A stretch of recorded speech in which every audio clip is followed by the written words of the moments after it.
ஆப்பிளோட most controversial ஆடுனா அது இதுவாக தான் இருக்கும். ஏன் அப்படி சொல்கிறேன்னா, இது வந்து அவங்க ரிலீஸ் பண்ண அந்த பர்ட்டிகுலர் கண்ட்ரியில் ஒரு பெரிய கான்ட்ரவர்சியை உருவாக்கின்னு சொல்லலாம். அது வந்து மால்வேரோ அதெல்லாம் இல்லை, என்னன்னு சொல்லிட்டு கேளுங்க.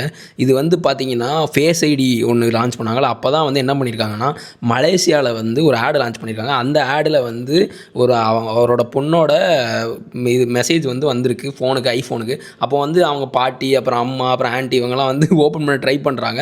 அது அவங்களால ஓப்பன் பண்ண முடியல, அவங்களுக்கு என்னன்னே தெரில. அதுக்கப்புறம் அந்த பொண்ணு எடுத்து ஓப்பன் பண்ணால் ஃபேஸ் ஐடியில் அது ஓப்பன் ஆயிடுது. ஸோ இதுதான் வந்து ஆப்பிள் வந்து அந்த ஃபேஸ் ஐடி வரும்போது ஒரு ஆடாக லான்ச் பண்ணியிருக்காங்க.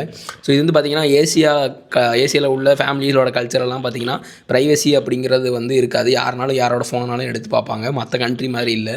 ஸோ அது மாதிரி தான் இந்த மாதிரி ப்ரைவசியை வந்து நாக் டவுன் பண்ணுறதுக்காக வந்து ஆப்பிள் வந்து இந்த மாதிரியான ஒரு ஆடை வந்து லான்ச் பண்ணி ஒரு நல்ல ஒரு வரவேற்பு பெற்றாங்க. இது வந்து ஜியோமிக்கு ஆப்போசிட்டாக வந்து இந்த ஆடை